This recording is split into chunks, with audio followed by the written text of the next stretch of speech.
আজকে আমার বরের পছন্দের ডাল রান্না করছি মাছের মাথা দিয়ে। ইনফ্যাক্ট এই ডালটা যেই খায় আমার হাতে তারই পছন্দ হয়ে যায়। তো সেই বলে, খুব ভালো করেছো, কীভাবে করেছো। ঠিক আছে, তো আমার মায়েরও খুব পছন্দ আমার এই মাছের মাথা দিয়ে ডাল। তো আজকে ডালের রেসিপিটা তোমাদের সাথে শেয়ার করছি। দেখতেই পাচ্ছ, ডালটাকে আগে করে নিয়েছি সিদ্ধ, তারপরে মাছটাকে ভেজে নিচ্ছি। তো এখানে এক পিস মাছ ছিল, আমি একসাথেই ভেজে নিলাম, এটা মেখে করে দেবো। তো আজকে আমরা তো মাছের মাথা দিয়ে ডাল খাবো, তাই মাছের তরকারি আর হবে না।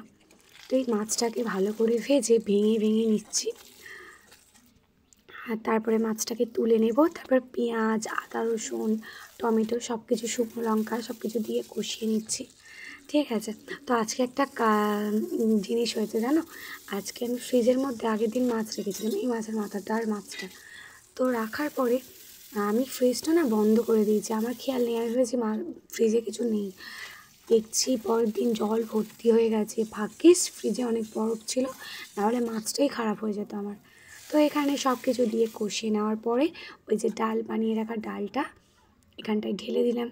তো আমি ডালের মধ্যে এক্সট্রা মশলা দিই না, হলুদ, লঙ্কা গুঁড়ো সব কষার মধ্যেই দিয়ে দিই। আর এই যে আমার গাছে ধনিয়া পাতা আমি চাষ করেছি আর কি, ওই ধনিয়া পাতাটা দিয়ে দিলাম, আর একটু মশলা জিরে গুঁড়ো দিয়েছি, দিয়ে লাভিয়ে নেব।